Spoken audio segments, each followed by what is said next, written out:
Israel's assassination of the suspected terrorist responsible for the missile attack on Eilat in Gaza is the first fatal attack since November's ceasefire between Israel and Hamas-led Gaza. It is widely seen as a warning shot to Hamas by Israel to get their affairs in order. It's almost 6 months since Pillar of Defense redefined the relationship between Israel and Hamas.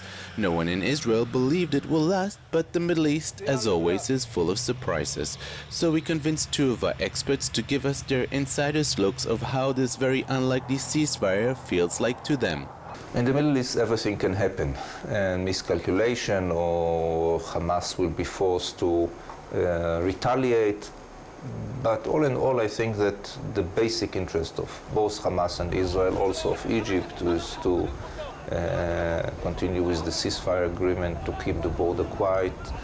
It's good for Israel, but it's also good for not only for Egypt, but for Hamas, because it's the future and the survival of the Hamas government in Gaza. So it is in their interest to keep the border quiet and to avoid any retaliation. And I guess that since it is in the interest of all sides to maintain the ceasefire agreement, to keep the border quiet, some understandings will be reached, I guess.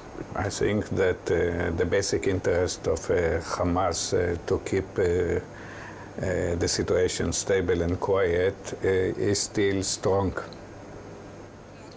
However, there are other forces in the Gaza Strip, smaller groups, maybe mainly the Salafist jihadist groups, that have different interests, exactly the opposite interest, and they try to drag the two parties, Hamas and Israel, to a new conflict.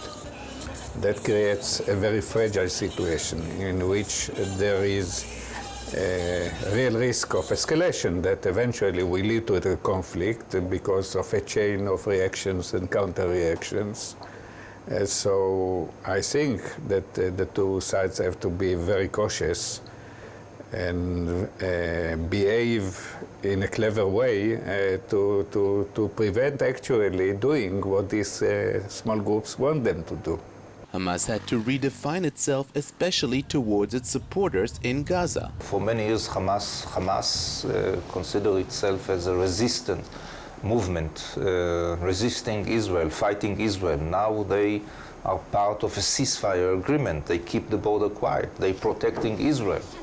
What they are going to do, to say to the Palestinian public opinion? How can they come to their former allies and say, well, now you should stop resisting Israel? It's very difficult from the point of view of the Hamas. That's why they were reluctant to do so, and I guess they will understand that in order to ensure the survival of the Hamas government in Gaza, they will have to do it eventually.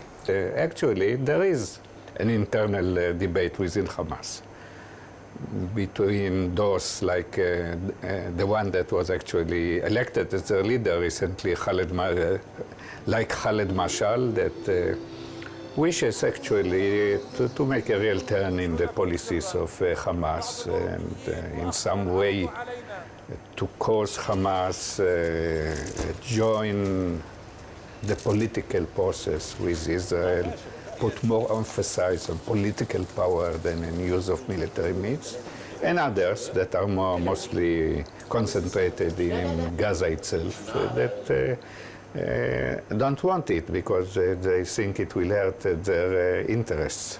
But where our experts differ completely on their analysis is about Egypt's involvement in the whole Gaza situation. I think that the problem with Egypt is not that Egypt is part of a conspiracy, but Egyptian, President Morsi has very little control over what is happening outside his palace. Not to speak about Greater Cairo, not to speak about Sinai. So you want him to follow closely events along the Israeli or the Gaza-Sinai border.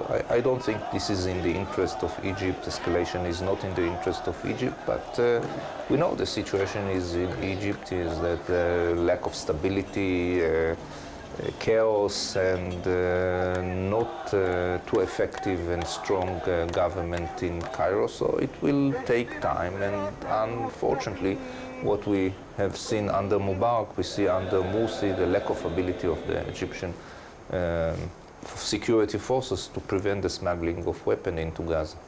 One of the paradoxes of the current situation is that I think the level of security cooperation with Egypt now is better than it was ever under the government of the Muslim Brotherhood. And there are several achievements. I think that the Egyptians are more effective in the way that they deal with the smuggling. From our point of view, not effective enough, but more effective than they used to be. The question a lot of people in Israel are asking is how come, if Hamas is not firing those missiles towards the southern Israeli cities, how do those tiny little militia groups get their ammunitions? I don't think that the Salafist jihadists are getting info from the Hamas because Hamas consider them a threat. And there were already incidents in which Hamas killed some of these persons. The Hamas, and the issue is not only the relationship with Israel. Hamas is very concerned of the possibility that these groups will cause him trouble in the relationship with Egypt. Let me remind you the incident in which one of these groups killed the 16 Egyptian soldiers, which poisoned the relations between the Hamas government and Sinai and Egypt until this day, actually.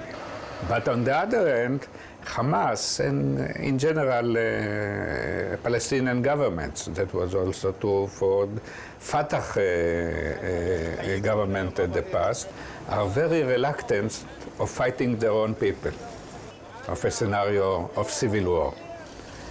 And Hamas is playing between these two things. And one of the purposes of Israel's reaction should be to present more forcefully the risk of escalation, and by that motivate Hamas to do what they should do. Of course, then the problem is that you may also play it too forcefully, and then you create the escalation that you don't want.